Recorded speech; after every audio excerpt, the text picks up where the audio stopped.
Romains chapitre 14, versets 11 et 12.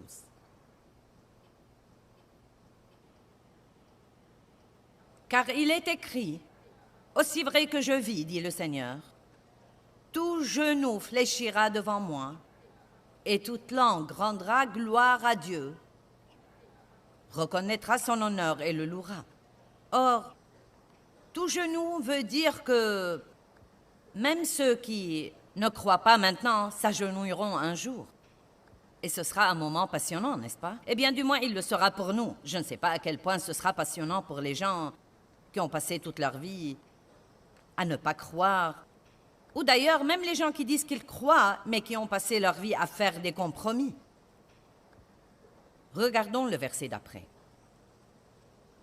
Ainsi, chacun de nous rendra compte pour lui-même, donnera une réponse en ce qui concerne le jugement à Dieu. Maintenant, regardons ce verset sérieusement pour une minute. Aussi nombreuses que soient nos années ici-bas, nos distractions et aussi grandes qu'elles soient, le jour viendra où chacun de nous comparaîtra devant Dieu et rendra compte de sa vie. Donc, si vous croyez que c'est dur de temps en temps de tenir fermement sa foi et de rester croyant dans le monde où l'on vit aujourd'hui, vous serez content quand ce jour viendra et que vous n'avez aucune raison d'avoir honte. Tous ceux qui croient ne viennent point en jugement, dit la Bible dans Jean chapitre 3, verset 18. Tous ceux qui croient. Je ne crois même pas que les choses pour lesquelles nous rendrons compte à Dieu comme croyants seront nécessairement « irai-je au ciel ou en enfer ?» Je crois que ce sera en grande partie quelque chose comme « qu'avez-vous fait de votre temps? Qu'avez-vous fait de votre argent? Comment avez-vous traité les gens? Et avez-vous porté du bon fruit dans votre vie? » Tout le monde aujourd'hui est occupé. Si je vous disais « êtes-vous occupé ?» la plupart d'entre vous diraient oui. Si je vous disais « êtes-vous trop occupé ?» la plupart d'entre vous diraient oui. Mais vous savez, Dieu ne nous demande jamais d'être occupés. Il nous demande de porter du fruit. J'ai dit que Dieu ne nous demande jamais d'être occupés. Et malheureusement, parfois, que nous devenons tellement occupés, et tout ce que nous faisons, c'est de laisser notre programme surchargé nous frustrer, à tel point que nous finissons par ne pas avoir aucun bon fruit dans nos vies. Donc, je veux que ce message soit un Sélah, c'est-à-dire une pause, et que vous y pensiez calmement. Je veux que ce message soit un moment de Sélah pour nous, dans cette conférence ce week-end, au moment où nous démarrons. Un jour, tout genou fléchira, toute langue rendra gloire, et tout homme comparaîtra devant Dieu et rendra compte, non pas de quelqu'un d'autre, mais de lui-même devant Dieu. Et je veux m'assurer que vous qui me regardez à la télé, quel que soit le pays où vous vivez, quelle que soit la langue que vous parlez, si vous écoutez ce message maintenant, et surtout si vous êtes quelqu'un qui ne s'est pas encore engagé à recevoir Jésus-Christ comme votre sauveur, à aimer Dieu de tout votre cœur, je veux que vous sachiez maintenant que le temps viendra où vous comparaîtrez devant Dieu pour rendre compte de votre vie. Et bien que ce soit une pensée qui fait réfléchir, et peut-être à laquelle nous aimerions mieux ne pas penser, c'est une chose à laquelle nous devons penser, car ce jour-là viendra. Et si je ne partage pas ça avec vous, je manquerai à mon devoir devant Dieu. Et quand je comparaîtrai devant lui pour rendre compte, il me dira peut-être, eh bien, pourquoi tu n'as pas donné plus d'enseignements solides pour t'assurer que les gens ont vraiment compris que le jour viendra où ils rendront compte de leur vie devant moi. Donc, je crois que c'est quelque chose dont nous devons être entièrement conscients. Quelqu'un peut sourire et dire Amen? Amen. Maintenant, en fait, je veux vous parler ce soir d'éviter les pièges. Et dans Matthieu chapitre 24, le chapitre qui parle des signes des derniers temps, et combien d'entre vous croient que nous vivons dans les derniers temps? Eh bien, il est intéressant de noter que toutes les générations ont cru ça, y compris la génération de Paul. Mais si Paul croyait qu'il vivait dans les derniers jours, je crois vraiment que nous vivons dans la toute dernière partie des derniers jours. Donc, quel que soit le jour de son retour, nous sommes beaucoup plus proches que Paul ne l'était. Et Paul demandait aux gens de vivre prudemment, de vivre avec pondération et sérieusement, et non pas comme une bande d'évaporés qui croient que demain ne viendra jamais parce que demain viendra. Et il leur demandait de faire attention à leur comportement et d'être des lumières dans un monde obscur. Et je ne crois pas que nous nous rendions compte parfois comme croyants au Christ. La Bible dit « Christ en vous, l'espérance de la gloire ». Eh bien, vous savez que comme croyants, vous êtes l'espérance de la gloire de Dieu? Allez, comprenez ça. J'ai dit que vous êtes l'espérance de Dieu pour avoir la gloire. Nous, les croyants à Jésus-Christ dans le monde entier, nous sommes les flambeaux. Nous sommes censés l'être dans un endroit obscur. Nous sommes le sel de la terre. Les croyants représentant Dieu sont ceux qui donnent la saveur à la vie. Sans Dieu, il n'y a pas de saveur. Tout est fade et morne et ennuyeux.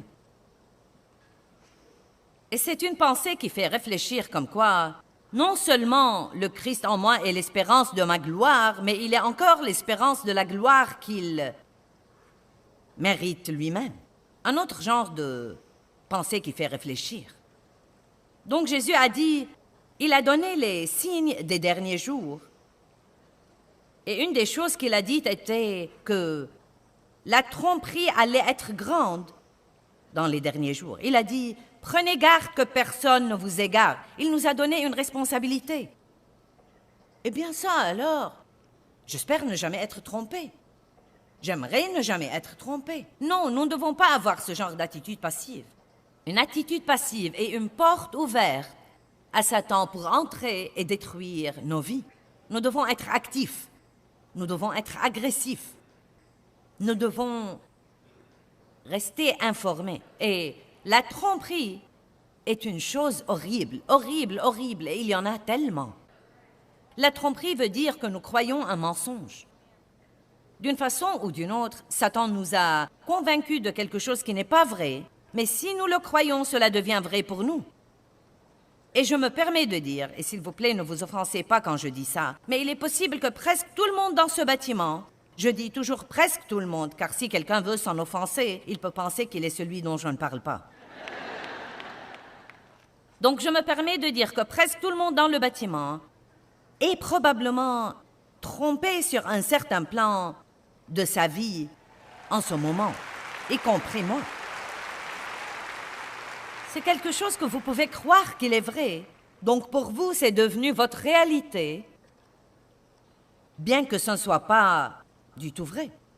Vous pensez peut-être que vous avez fait quelque chose d'impardonnable, mais ce n'est pas vrai. Cependant, si vous le croyez, vous ne recevrez jamais le pardon qui vous a déjà été donné, car nous recevons tout par la foi. Donc si Satan peut nous faire croire le mensonge, nous recevrons constamment de lui plutôt que de recevoir de Dieu, et nous nous y perdrons et nous ne saurons même pas ce qui ne va pas chez nous. Si vous croyez que vous n'êtes pas aimé, si vous vous attendez à être rejeté, c'est ce qui va vous arriver. Vous avez ouvert la porte à l'ennemi, et il entrera et détruira vos vies. La seule solution de la tromperie est, devinez quoi, la vérité. Je ne suis pas sûre que nous comprenons à quel point ce livre est précieux. J'aime porter ce livre devant le monde entier. Et j'aime penser aux millions de gens, peut-être en ce moment, qui regardent ce merveilleux livre. Des gens en Afrique, des gens en Inde, des gens en Asie, des gens en Europe, des gens dans le monde entier, les gens dans la région inexploitée de la jungle amazonienne, des gens dans les cabanes. Et je veux juste vous dire, ce livre est l'espérance pour le monde entier, la parole de Dieu. Jésus a dit, si vous demeurez dans ma parole, vous connaîtrez la vérité, et la vérité vous affranchira. Alléluia! Quelle chose géniale! C'était un des premiers versets que Dieu m'a fait comprendre en 1976 quand je suis devenue une chrétienne sérieuse. Je dis toujours quand je suis devenue une chrétienne sérieuse, car j'étais chrétienne longtemps avant de devenir une chrétienne sérieuse. Et je crois que je savais assez sur Jésus-Christ. Je comprenais le salut par la grâce. Je croyais vraiment que Jésus est mort pour mes péchés. Et je crois vraiment que si j'étais resté dans cette condition, je serais allé au ciel à ma mort. Mais j'aime toujours le dire comme ça. J'avais assez de Christ pour rester hors d'enfer, mais pas assez pour marcher dans la victoire. Donc laissez-moi vous demander, combien de Jésus voulez-vous dans votre vie? Voulez-vous assez pour l'échapper belle tous les jours et avec bon espoir vous faufiler au ciel par la porte de derrière? Ou voulez-vous vraiment être une lumière dans un monde obscur? Voulez-vous vraiment être utilisé? Voulez-vous porter du fruit? Voulez-vous être quelqu'un dont Dieu peut être fier? Vous savez ce que cela veut dire? Il y a deux chemins que nous pouvons prendre comme croyants, le chemin étroit et le chemin spacieux. Le chemin étroit mène à la vie. Le chemin spacieux mène toujours à la perdition. Or, c'est plus facile de rester sur le chemin spacieux, évidemment. Il y a là beaucoup d'espace pour vous et pour tous vos bagages charnels et tout, vous savez. Prenez le chemin étroit et il y a quelques trucs qui doivent s'en aller parce qu'il n'y a pas de la place pour cela. C'est si important, je crois vraiment que c'est si important que nous commencions à examiner sérieusement la façon dont nous vivons et ce que nous disons au monde et ce que l'Église dit au monde. Et nous devons, chacun de nous, nous assurer que nous faisons tout notre possible pour glorifier Dieu par nos vies tous les jours. Amen. Je ne sais pas trop pourquoi Dieu a choisi cet endroit pour que j'y prêche ce message. La dernière ville où j'étais, ils ont eu l'occasion d'écouter tout le week-end sur l'amour de Dieu, et la grâce de Dieu, et la miséricorde de Dieu, et le pardon de Dieu, et que Dieu les changera, et qu'ils ne devraient pas s'embarquer dans les œuvres de la chair. Non, mais j'ai commencé cette conférence-là, j'ai dit, dans ce message, il ne s'agit que de vous. Il en va de même pour ce message aussi, mais là, il s'agit de la façon de se débarrasser de vous.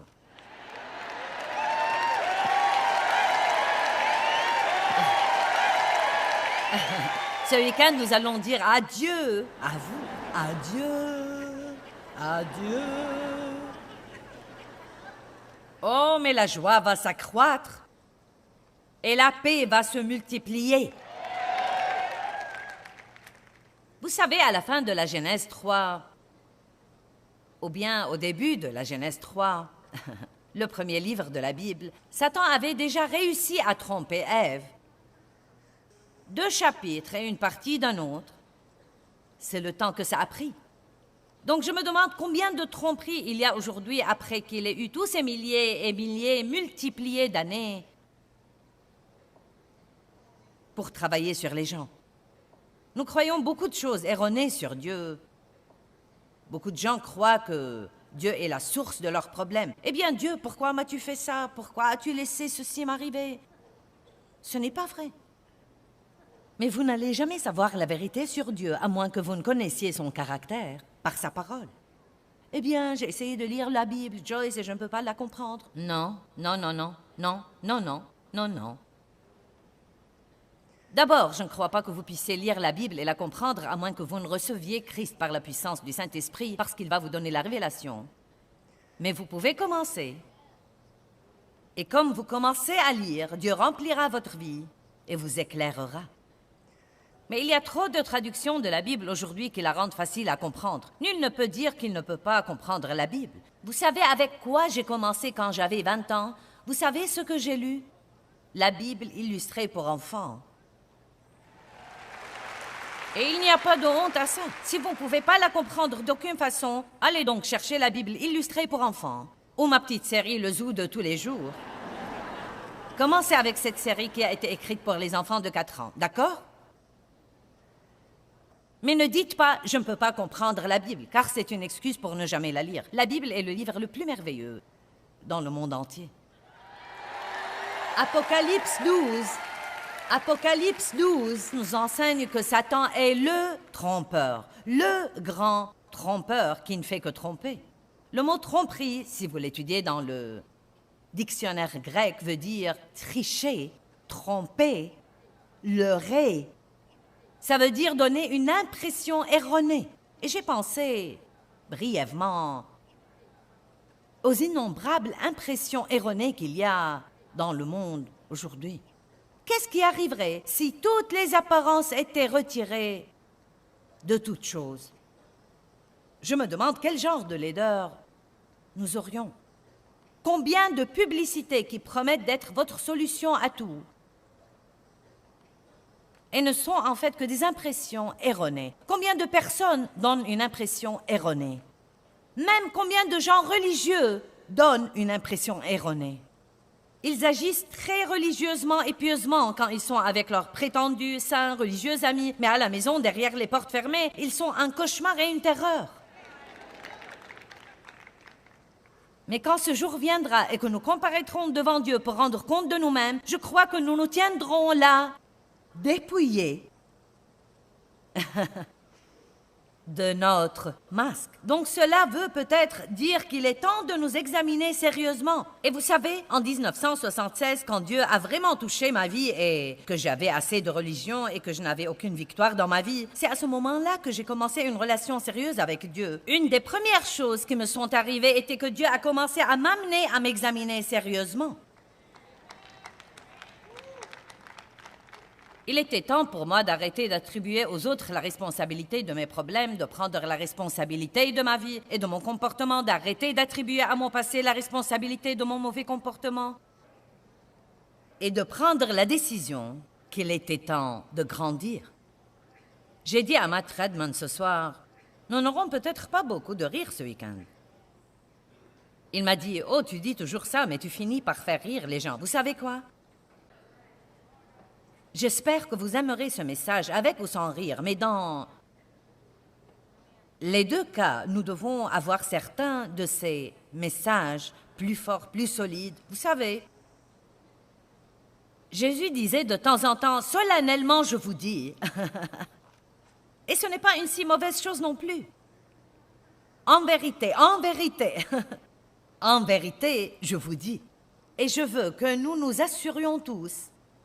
Vous savez, je crois que ça paraît un peu bébête, mais parfois je plains en fait Dieu. Et je sais qu'il n'a pas besoin de notre pitié, mais je me surprends à m'excuser auprès de lui pour les autres. C'est comme, Dieu, je suis si désolée que tu aies à supporter les absurdités qui sont dans l'Église aujourd'hui et les absurdités qui sont dans le monde aujourd'hui.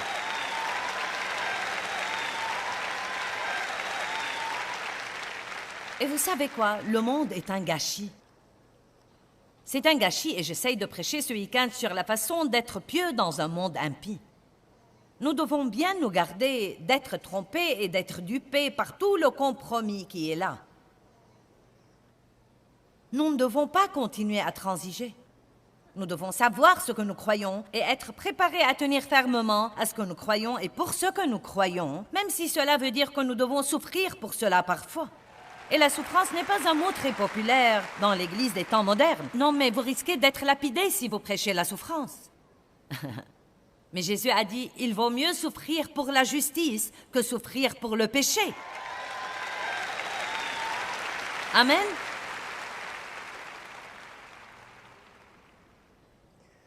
La tromperie veut dire astuce, appât, piège, embûche, errer du droit chemin. Écoutez maintenant cette définition. Elle vient du dictionnaire grec de la vigne. Le mot tromperie représente ceux qui trompent avec des mots vides et minimisent, écoutez ça maintenant, minimisent le vrai caractère du péché. C'est là où nous en sommes aujourd'hui. Vous voyez, le péché, nous n'appelons pas le péché péché désormais. Il est maintenant notre dépendance, notre esclavage, notre problème, notre complexe, la chose contre laquelle nous luttons, ou la chose la plus ridicule qu'il est maintenant devenu, c'est notre droit.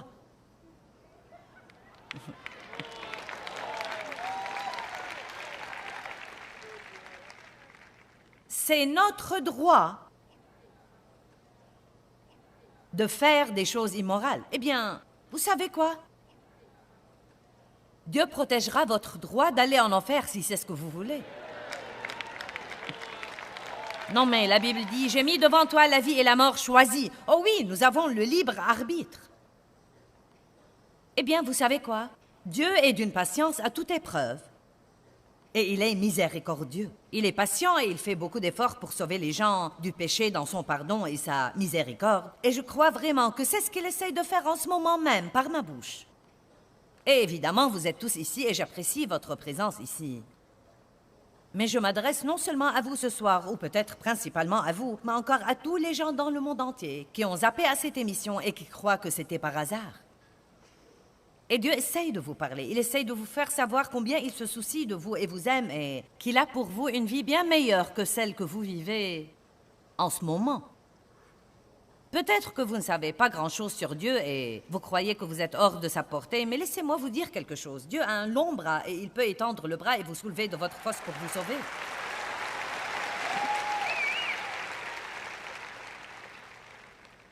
Mais le mot « se repentir » veut tout d'abord dire que nous devons regretter nos péchés, non pas nos oups, nos complexes, nos dépendances, nos esclavages, les choses contre lesquelles nous luttons, mais nous devons regretter nos péchés. Dieu, je suis un pécheur et je regrette tous mes péchés. Tous ont péché et n'atteignent pas à la gloire de Dieu. Mais tous peuvent être justifiés et rendus justes devant Dieu par le sang de Christ. Les promesses de Dieu sont pour tous. Nous pouvons tous redevenir tout nouveau. Chacun d'entre nous. Eh bien, rappelons-nous que Jésus nous a dit que dans les derniers jours, la tromperie serait partout et que le seul moyen de ne pas être trompé est de savoir la vérité. Et la parole de Dieu est la vérité. Jésus a dit « Je suis le chemin, la vérité et la vie. Nul ne vient au Père que par moi. » Aussi, avoir une relation profonde, personnelle avec Dieu vous aidera à rester enraciné dans la vérité.